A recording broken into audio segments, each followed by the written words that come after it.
Paul H. Nordstrom. Paul H. Nordstrom. Nordstrom.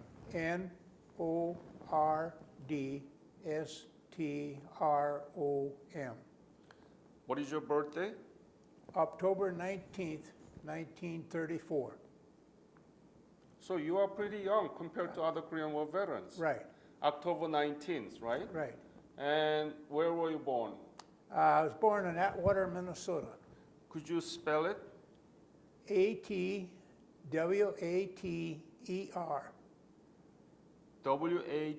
Water? Yeah. Water? Water, yeah. Atwater. Atwater. Atwater. Atwater. That's correct. Okay. That's a Minnesota. Minnesota. Yeah. Tell me about your family when you were growing up, your parents and your siblings. Okay. My parents were farmers in South Dakota. I moved there from Minnesota in 1939. Mm-hmm.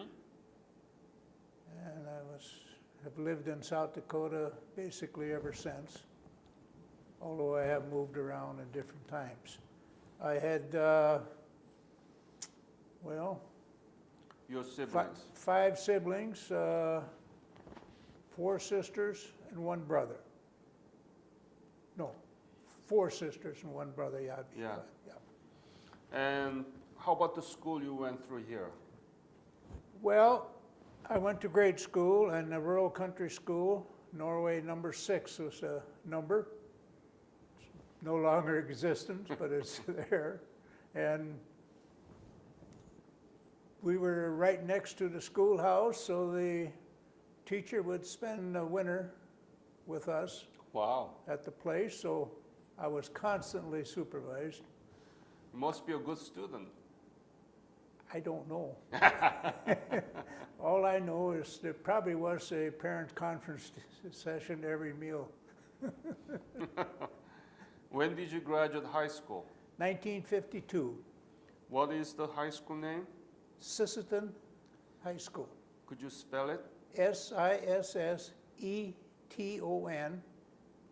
Mm-hmm. High School. That'd be at Sisseton High School, I see. South Dakota, northeast corner of South Dakota. And did you know anything about Korea when you were in school? Did you learn anything about Korea?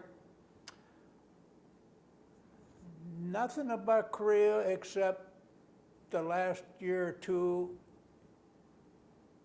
the National Guard got pulled out, all the people you knew were involved in it, the war going on, so we understood that. And we looked at the newspapers daily, and that was be our education about Korea and where it was. Mm-hmm. That's it. Well, yeah, that'd be it. Mm-hmm. And what did you do after graduation of high school?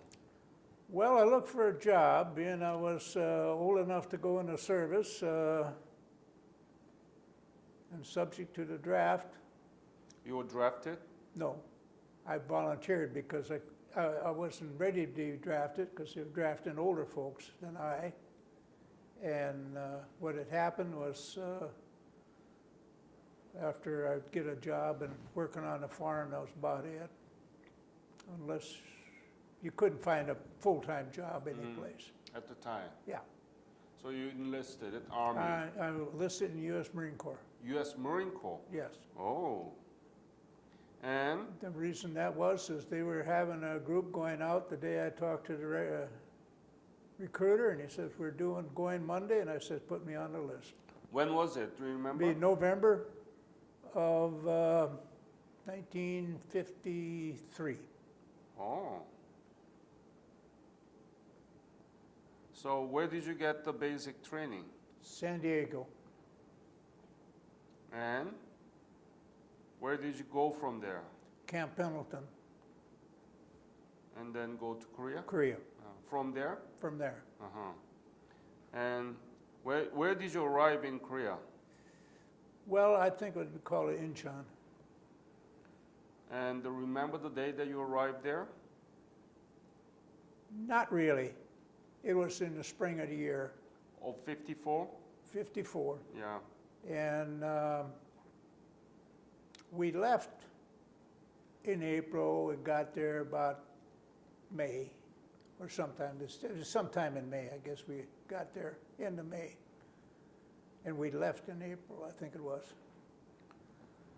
Do you remember the Incheon you saw? I remember parts of it, yes. I remember going in down to restroom and sitting there, and I looked up at all the initials and carvings on the wall. Right in front of me was the guy I was in grade school with. Who? A gentleman wrote his name. He's about a couple years older than I was. Right. He had been over there, but there we were in the same stool. Oh. And what's the name of it? His name was Widman, James Widman. He's no longer with us. Mm-hmm. But You're sitting with him, or I just seen his name. His name inscribed in the wall. No, right. Okay. Because I just left him a few months before that. You remember the name? Oh, well, yeah, he was small little schools, you know. We're all neighbors. Wow. And there he was, and I thought, gee, that's great. So I tried to carve my name under it. What a coincidence. It What a was. small world, right? Yeah, small world. Oh, boy. Just- And other thing that you remember about Incheon, you arrived? Well, not so much on that. I mean, you're sitting in the back of the truck, you get off the ship, and Where did you go from well, there? I went to my company. That was What was your unit? I'm sorry. I was a truck driver. What was your unit? Be 7th Motor Battalion, I'm sorry? 7th Motor Transportation Battalion. Uh-huh. I was Able Company. 7th Motor Battalion, Battalion. yeah. And what about regiment? Well, we was attached to the 1st Marine Division. That 1st was, Marine. Yeah, And you were truck driver? truck driver, yes. Yeah. So what did you do? From Incheon, where did you go from Incheon? Well, from Incheon, we went up to our location. It was a company we were assigned. What location? That's what I'm asking. I wish you had a map, I'd show it to you, I'd get an idea. What was it, in the west or east? It was in north. Center? North, just right straight up from Seoul. From Seoul? Yep. Yeah. So, yeah, so I think it was. You know, I can't tell you directions, but I drove it many times after that for the next year. How was the country that you saw? How about Seoul?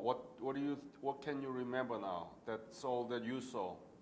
Well, narrow roads, basically, and I'm looking at everything. Mm-hmm. And on the way up, and I had that privilege the rest of my time is to drive around the country. So I did see a lot of Korea. Mm-hmm. Tell me about those in detail. How much damage was done? How was people and all those things that you saw, the country you saw in 1954? It's, I saw a country that I felt was,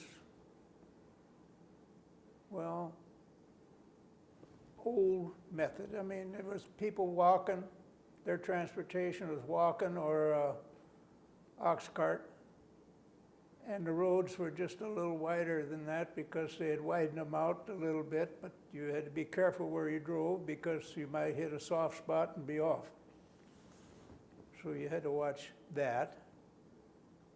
And this was after the firing was done, and you've seen things.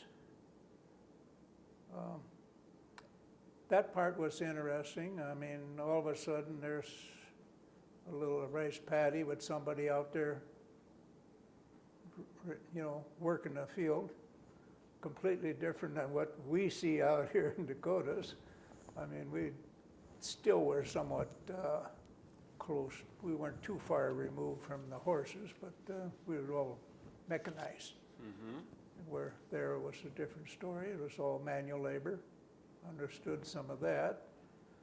And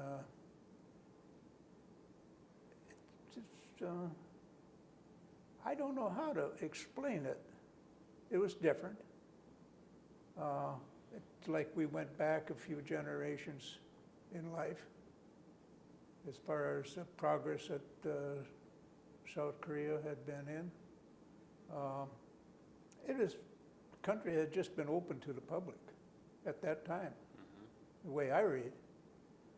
And buildings were small, and everything was there. How did you see the people there? Do they look happy or were they poor? How much damage was done to Seoul City? Do you remember? There was some, but but going through, you didn't look for that. A lot of times I drive through, going there to Incheon, or one time I had a job that I enjoyed was on driving the mail route for the division. That was fine. I had that for a month, and I enjoyed it very much because I was on my own schedule. And I would go through at night. And the one thing that struck me, and it really bugged me a little bit, because the only light you see was me driving through, and all I'd see is big monster rats running around. And I think it had to do a lot with the concept of finding food, and they used their cats and dogs to devour it for food. That was their protein. Yeah. So it left the rats to live on their own. It was kind of counterproductive, but it's survival. Yeah. That's the way I would look at it. And that's one thing that always struck in this mind, because we'd have rats on the farm and stuff. We'd try to get rid of them, And there they were. They just controlled the place. And I was at night, and I'm the only one coming through with the lights. And I could see things. Oh, boy, it's a little different. And I enjoyed driving around. That was my job, because we was basically a service company. And I got around different places. And, what was your mission? What did you carry, transport? well, it was service. It just did about a little everything that we needed to be when they needed transportation for some place in the division, but usually to subsidize their local group trucks and stuff they had. Were there any dangerous moments? No, I don't think so. I don't think there was any. If there was, I didn't understand it. No, I done some dumb things driving. One of the first days out there, I go with another guy, and he says, "Well, you take this," and they give me another guy from the 7th Battalion or Marine Battalion that was up and above the Incheon at the time, and just below the DMZ. So I get a chance to drive through there.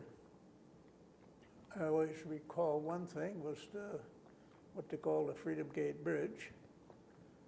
Remember seeing that in the newspapers and quite a bit before I even went into service, because so I remember that and looking down, and here we got wildlife, and I'm interested in that. There was a deer. That was full-grown deer. You had small ones there, and that was impressive to me. I mean, it's different. So, yeah, I did. I had a different view of things, I guess, than what other people would. Please tell me your perspective, what you saw, what you thought about it. That's important, okay? Okay. Well, let's put it in this way. Yeah. One day, I got a job with a bunch of other ones to drive to move some displaced personnel from one place up across there, down through Seoul, back around, up and above a road that went across a river. We were forded across, and we dropped them off. That was about in Christmas of '54. I had that, and it was interesting. In fact, the Stars and Stripes had a picture of me in my truck hauling these people. Really? Yeah. And that's why if I had a map, I wish I could tell you where I were, but they were resettling them. Do you have that picture? I did at one time, but I tell you, there's been lost? quite a few moves since we come back Yeah. here. I don't know where it got put away for safekeeping. We won't find it till somebody wants to dig it out again. How was life there? Where did you sleep? What did you eat? What did you do? Well, we had during- our own food coming in from shipped in all the time. That was all. We had all American food. What kind of food did you eat? It was whatever Hot meal? hot meals. Was Yes. it hot Oh, yeah. meal? Yeah, Yeah. I was hot meals at that time because I was in there at quote the cruise time. Mm-hmm. Okay, so we had standard there. We'd cook. And the chow was there. There's some restrictions.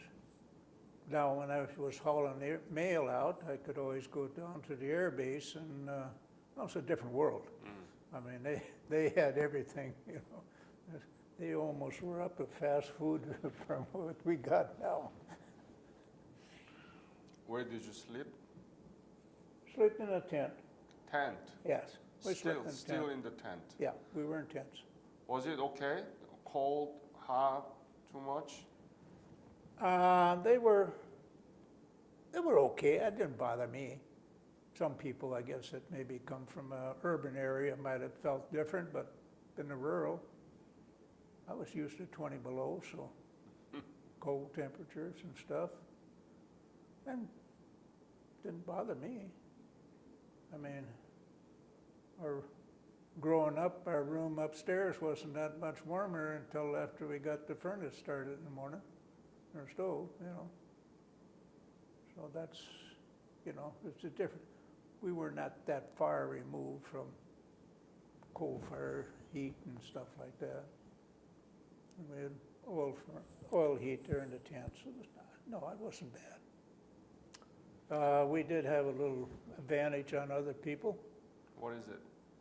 Well, we would haul things around, and sometimes some plyboard never made it back to where it was, and it ended up sealing our tents up, so we were a little warmer than a few other people. I mean, we improvised. What was your rank? Private first class. At the time? That time, yeah. When you left, what was it? Private first class. PFC all the Yep. time? Yep. You haven't promoted. Why is that? I don't really know, other than the fact one day I was supposed to be getting a promotion, and then all of a sudden there was a disgruntled. I got in late one night, and wasn't not my problem, but I went looking for the dispatcher and went and talked to him, and we went, and he said, "Oh, going on the office down there." So I walked with him, but he stopped and had an argument with somebody else, and I got involved in the argument without even knowing it. I said, "I don't care.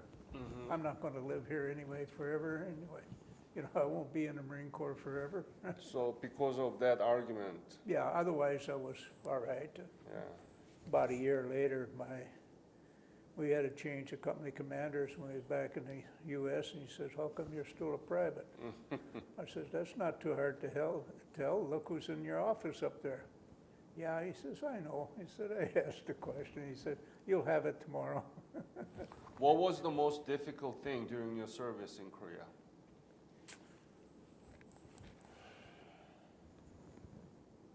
Most difficult.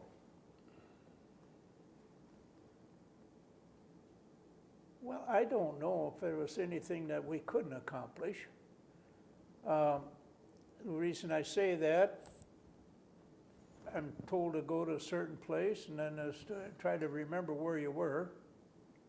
And we had no maps, so we had to memorize the roads. You didn't have maps? No, Oh, I've never okay. seen one. Take this road, you know, go up there, take that way. So we did. First day out, I got in almost trouble on that when I loaded up a guy finished off that, took a load of stuff up to the outpost, I guess, up there you call it. And we were supposed to take a left. Well, all right. We took a left, but there was two roads heading left. I took the wrong left road. So I wandered around. Finally got that ain't working, so I remember going across the Freedom Gate just twice. Said, no, we don't go on that one. You sure? Yeah. Well, I didn't want to go any further, so then we turned around and went, let's go back and start over. And went out. We finally got there. I was late. I was not coming in when I should have, and dispatchers asked me to come in. He says, what happened? I told him. He said, no.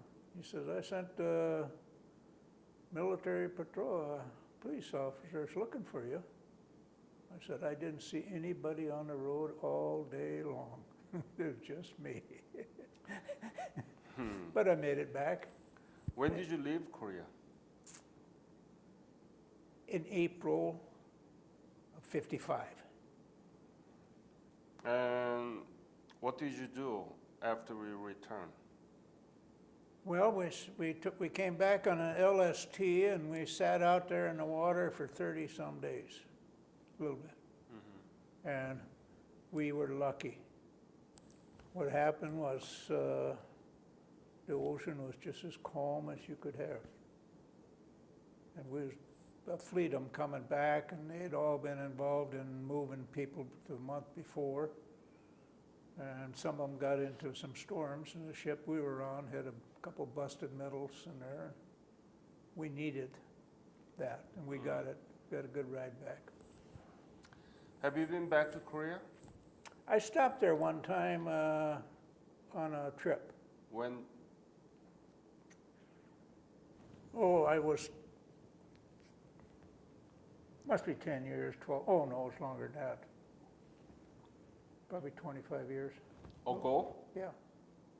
And how different the Korea was? Well, I got up to Seoul and got there, and I took a ride back up where I thought we were, but nobody seemed to know anything about where it was, and I couldn't figure out from what road was what, because where there was only one or two roads, now you go on Google and you find out 6 million of them. You're well populated and really did some good.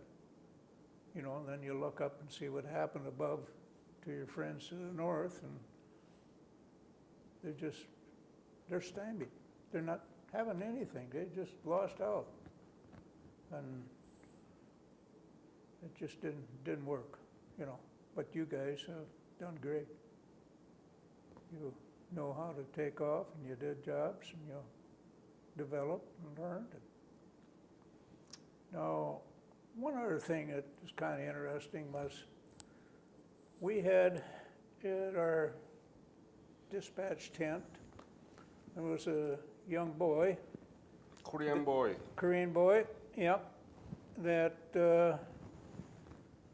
was there and stayed with us, and we took care of him and enjoyed him, and when we couldn't take him back with us. So I don't know whatever happened to that guy. I just know I'm sure, did well. What did you think of him when you saw Nice. him Well, yeah, so young, right? He was a young little kid. He made him like, but maybe one of my younger sister's age, you know, just a little. And he had to work like, you know, like that. And how did you feel about him?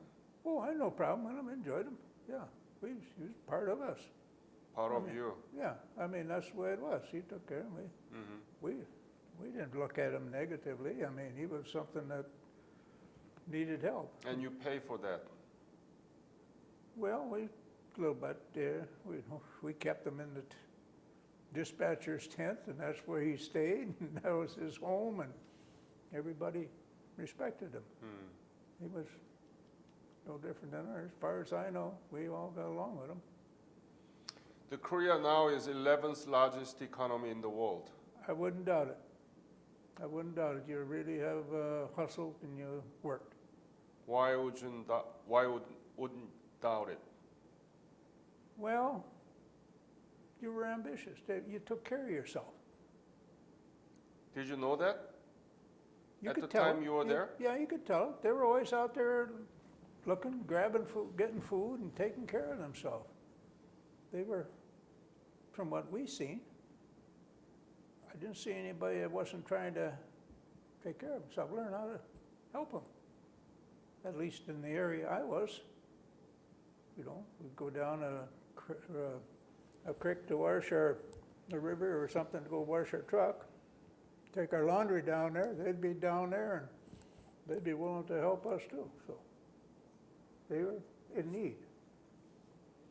Korean government has a program called Korea Revisit Program, and they cover a week program including hotel meals, and they take you around the Panmunjom, all the DMZs, and you pay half of the airfare, and that's it. Do you want to go back and see?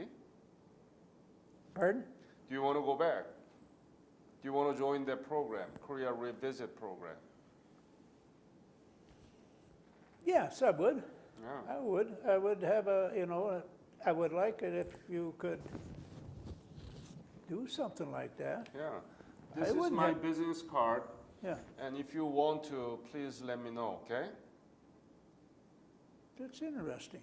It's Yeah. interesting because I think it'd be something, now that I'm supposed to be retired, maybe they'd give me something to do. Yeah? I would. I have no problem with that. What type of, is it, what's the arrangement then? You say you just invite us over and then you take care of us then, or do we just get a trip over there? Yeah? Who do we book it with or stuff? So if you want to, I will let you know, and they will contact you, Okay, all right? that'd be great. Yeah, I will try to put your name. I cannot guarantee anything, but I'll try, okay? Sure. Yeah. And, it's just different things, and I often wondered about those people that we resettled. One thing about that time, we pulled up to the crematory in Sewell there, and we loaded up a bunch of the rock off of there. While they were loading the rock, I went wandering around, and it's kind of interesting. I walked in the back door of the crematory and just, wandered around on my own, going through, and I get up there in the front end, and I see these families coming in with a car, somebody that's a corpse, and just going through their deal, what was going on, what was said, I don't know, I was just observing, and it's, then I realized at the time, found out that life expectancy of a child was probably 6 at the most, if they could get a certain age, the death rate was very high in families, and that's what it was, and you could see it, and it kind of bugged you to a little bit when you're used to over here having a different lifestyle. But I remember a couple of times being involved in that, and I remember going back and above that area, and I just don't know what part of that was. That would be an interesting one. Yeah, it will be interesting. And there has been sea changes been made. Oh, I mentioned, no doubt, I could see that when I was there that time, and we stopped for a couple of days coming back from another trip that we had booked, and that was elsewhere. But I would there, and of course the wife liked it. She could go down to the merchandise market, and she could find all the clothes she could look at or not. And probably I'm due to get a new suit anyway. It's a very strong economy, 11th largest economy, and very substantive democracy, very active, Right. really. So we came beautifully out of that. The south war. half did good, but the north half was just Yeah, still that's the paying problem. up. It's just sad when you look at like I say, you look at Google Earth and you see the lights in the south and nothing in the north. It's just like we signed off too soon. But then I don't know why. I'm not going to get into it. I wasn't up on it at all, but nobody wanted to have another war. And that's the way we look at things now, so. What is Korea to you now?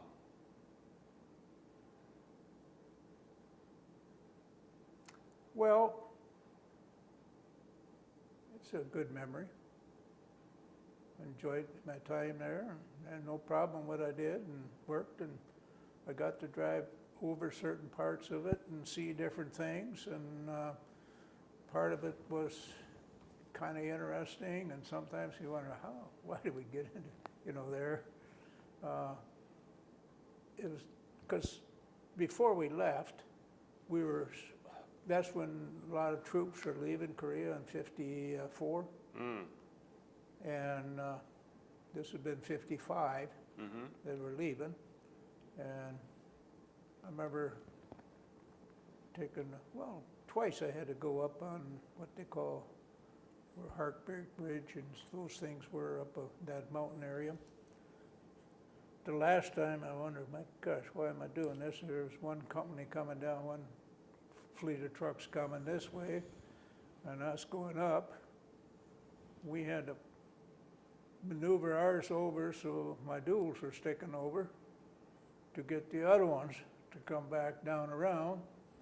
We succeeded without any trouble, but if anybody would have lost their brake, you'd never know what would have happened, Any other episode that you want to share with me? I might remember them, but I got to think about. They didn't, I'd have to think. Just, first time out getting lost. And didn't happen to me, but one time at the depot where we used to pick up food and supplies for different places, one day we come in there and we couldn't go to the same spot. We had that been moved down a little bit for loading and unloading, because somebody the week before backed in there, loaded up. As he backed in there, a mine exploded from below and took part of that vehicle. Wow. But that was the hazard for everybody, and I think a lot of your people had the same problem trying to raise rice and whatever it was, finding these, because you'd see them stacked along the edges of the paddies, and you wonder, oh boy, what's there? So it was a hazard to them too. Yeah. And you recognize that. But other than that, and I got to see a lot of that part of Korea, where the Marine Division was, and sometimes over on the others. And my mail route, I enjoyed that. Coming back, I'd get to see things, and it was good on that part. But as far as any combat area, no. It's just we were service people. Yeah. And, it was during the peacetime. I mean, Right. it's just right after the armistice, and so we were settling down, and that's when you served. So obviously, Right. yep. And it was there trying to bring people around, and I always remember picking up that one group, and just before Christmas that year, and that was interesting. And I often wondered, who they were, where we took them, and why. And they apparently were on this side of the river, but still there, and we took them around and get them on the other side of the river. And to get them there, we went all the way around to Sewell and back to, was it Kimball? Yeah. Tempo. Yeah, and up there, someplace, and there's a little boat that would load us up and take us across the river and back. And I did make a couple trips up there. One time it was a little bit different because I had to haul some post up there, long telephone post with a trailer. Fine. Well, I'm driving and I can see the trailer, but coming back, I hook it up. I don't know where it is. I got it back down this hill. You couldn't find out where that trailer was going, so we had no way of how you're going to direct it, so it didn't work. But I finally just drove on it. He took me over across part of the ways and dropped me off in the middle of the river, and he says, good luck.